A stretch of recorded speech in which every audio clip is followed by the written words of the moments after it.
Sebanyak 37 korban tertimbun dinyatakan meninggal dunia, sementara diduga masih ada puluhan korban yang belum berhasil ditemukan. Dan untuk mengetahui informasi lebih lengkap, sudah terhubung bersama kami jurnalis Transmedia Lukman Rozak dari lokasi kejadian di Sidoarjo, Jawa Timur. Selamat malam Lukman, mungkin Anda boleh ceritakan di TKP apakah upaya penyelamatan masih terus berlangsung dan apa upaya percepatan pencarian korban?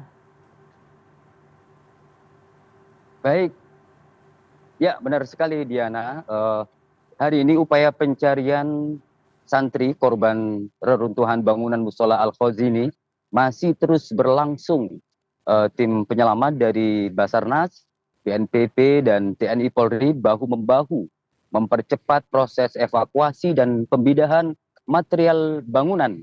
Hal ini untuk memenuhi atau menjawab rasa kekhawatiran para keluarga korban yang takut jasad keluarganya atau jasad anaknya hancur. Untuk sementara itu, hingga sore tadi, pukul 6 Minggu sore, mayat atau jenazah santri Al-Khazini, korban tertimbunnya bangunan musola yang sudah berhasil dievakuasi, itu sudah mencapai 45 korban. Seluruh jasad ini saat ini setelah dikirim ke Rumah Sakit Bayangkara Polda Jatim untuk dilakukan proses identifikasi oleh tim Disaster Victim Identification atau DVI Polda Jawa Timur.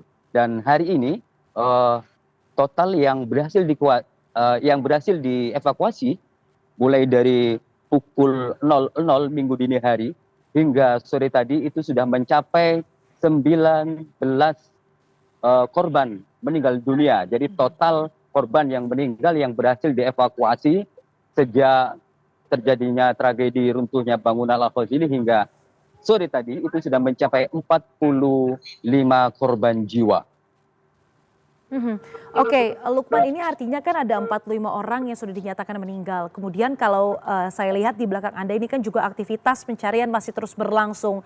Kalau beberapa hari lalu itu kan pencarian manual diberlakukan, kemudian ada informasi terakhir bahwa sudah menggunakan eskavator. Saat ini upaya percepatan apa untuk bisa, kalau tidak salah sudah ada area yang di dalamnya yang diduga ini ada banyak begitu atau area tengah yang diduga ada banyak korban yang masih di dalam reruntuhan. Ya, benar sekali Valencia, Diana.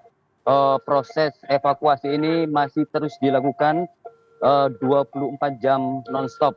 Petugas yang awalnya hanya menggunakan tenaga manusia atau manual, saat ini sudah dibantu dengan sejumlah alat berat seperti beko dan eskavator. Alat berat ini diterjunkan untuk membuat celah atau jalur bagi para tim penyelamat bisa masuk ke dalam lorong-lorong puing-puing bangunan sehingga bisa mengidentifikasi atau bisa mengendus adanya jenazah di dalamnya.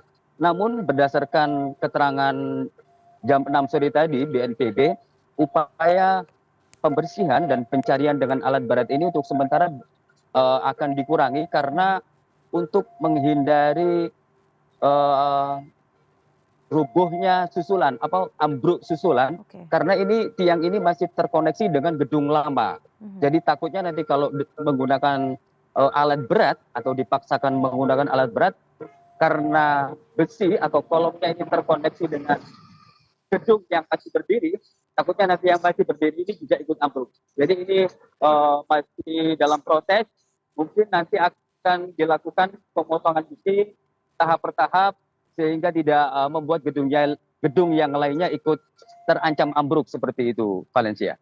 Oke, terakhir Lukman, apakah hingga saat ini masih ada wali santri yang mungkin masih memantau dan juga mengawasi proses pencarian ini? Karena kalau kita lihat di media sosial dan juga berdasarkan berita yang juga Anda kirimkan, ini ada banyak sekali wali santri yang merasa dalam tanda kutip proses pencarian cukup lama begitu.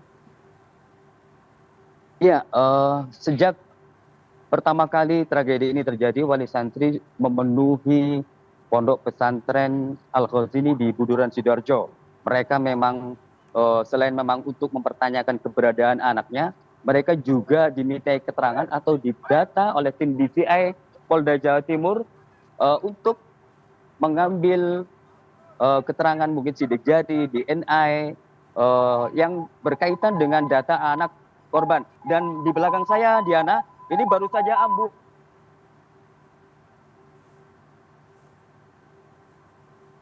Bayangkara Polda Jatim. Jadi ini satu persatu jenazah sudah mulai diangkat dan bau menyengat juga mulai terasa hingga di sini. Jadi detik per detik, jam per jam jumlah korban ini terus bertambah, Diana, seiring selesainya proses pembersihan. Dan tadi berdasarkan data dari BNPB, bangunan yang berhasil dibersihkan ini sudah mencapai 80%, artinya 20% lagi bangunan ini akan bersih dan insya Allah besok seluruh jenazah bisa diangkat dan dievakuasi untuk selanjutnya dibawa ke Rumah Sakit Bayangkara Polda Jatim untuk diidentifikasi oleh tim DVI. Seperti itu, Diana. Baik, kita harapkan dan juga kita doakan bersama-sama proses pencarian berlangsung dengan cepat tapi juga berhati-hati supaya tadi yang Anda sampaikan begitu ya Lukman, tidak ada ambruk susulan begitu. Terima kasih atas laporan terkini Anda, jurnalis Transmedia Lukman Rozak dari lokasi kejadian di Sidoarjo, Jawa Timur.